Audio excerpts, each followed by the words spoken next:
Stephen, back to Europe. Europe hasn't been the primary target of US tariff policy, but it has been one of those targets. How's that affecting European importers and forwarders as they try to grapple with what the higher cost of trade means for them? Sure. Even when Europe isn't a direct target of US tariffs, the ripple effects are very real. Okay. And we look at maybe European importers. The challenge is indirect exposure. So take German car makers and Irish pharma producers, very significant in both markets. Many of their inputs are sourced globally. If US tariffs disrupt Asian or Mexican supply chains, the cost and availability of components in Europe are impacted and they actually can change overnight. As we know, just even the verbiage and the talk of tariffs trigger suppliers to actually change their direction and reroute, raising prices, lead times before an actual single policy takes effect. But for forwarders, it's about volatility. Tariff rhetoric shifts trade lanes. More cargo is expected to flow through Turkey, Mexico, Southeast Asia, as companies, as Cindy mentioned earlier, seek to bypass US China routes.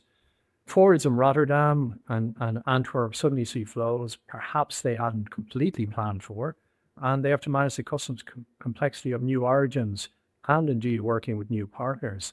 But we then have a compliance angle too. So European forwarders are often filing US import and export data on behalf of customers or working with brokers. When tariff schedules change suddenly, they're the ones that have to ensure the right duties are applied, the customers aren't left with unexpected penalties, which is not just penalties, but it's reputation and damage and everything that goes with that. So even though Brussels is not the primary target, Mike, forwarders and importers are feeling the consequence of higher costs, shifting trade patterns, and the need to adapt. You've described customs platforms as a pizza base with national toppings. Where is fragmentation in Europe still most problematic? And will the EU's customs reform package with its single entry system and this proposed EU customs authority, will it fix this? Yeah, Is it's a this the good death question. of pizza?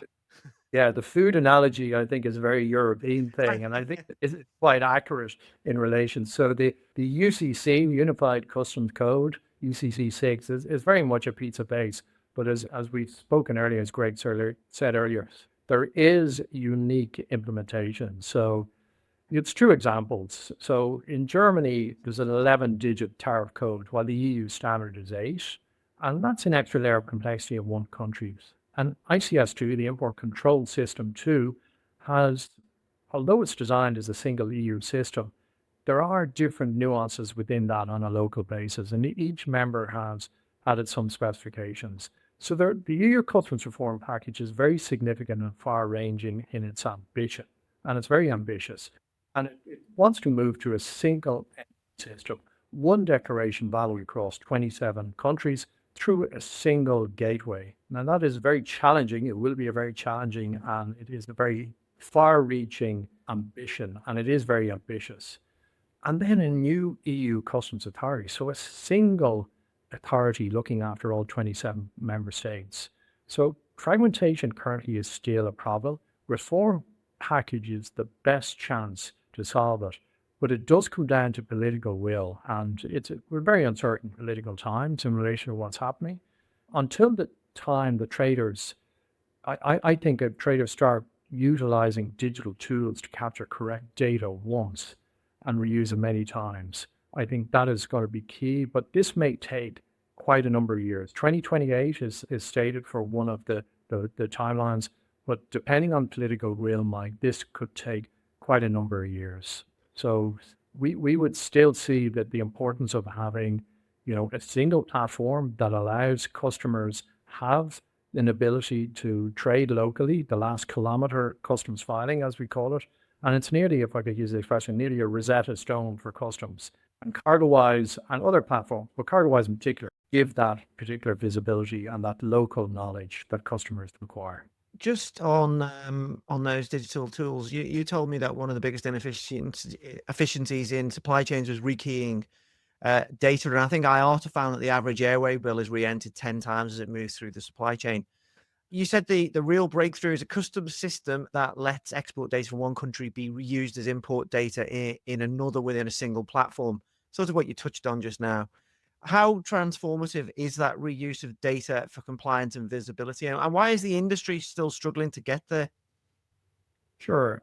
I think rekeying of data is one aspect, and it is a very big aspect. The second was fragmentation of systems as well. But if we focus on the rekeying of data, there are lots of statistics, but the UN Conference on Trade and Development, UNCTAD, estimates an average customs transaction involves 20 to 30 different parties. There are up to 40 documents, 200 data elements, 30 of which are repeated at least 30 times, and rekeying 60 to 70% of all data at least once. So if we think of just the overhead associated with that is significant and errors that can happen. So the breakthrough, as I've said, and we've spoken about, is through data reuse. So an export data file in Singapore is becoming seamlessly the import data in Frankfurt, on that example, within the same platform, the same data set, just enriched what each side needs. And that would mean compliance that's faster and cleaner, no duplication, fewer errors, real-time visibility for all players in the supply chain, which is really important, including the customs authority. So the same digital truth. I mean, we talk of CargoWise as being the single source of truth for customs data, and that data can be reused. There are efficiency gains and less paperwork, lower costs, and quicker border crossings. But why aren't we there yet? Paper is still moving into the supply chain. Okay. There's fragmentation of systems. We've dealt with one particular customer who had quite a number of different brokerage systems, and they're now trying to standardize that. And that's quite prevalent, whereby local management have the authority to actually go and source their own local customs, last kilometers custom system. But that brings fragmentation. It's not a single platform, but data can be reused. There has to be handover, and gateways and building gateways and APIs can be complex. If you're not using the single source of truth for a platform, that becomes problematic. I also think that the EU Customs Hub will also help in the future. But as I said, I have concerns just about the timeliness of when that will happen.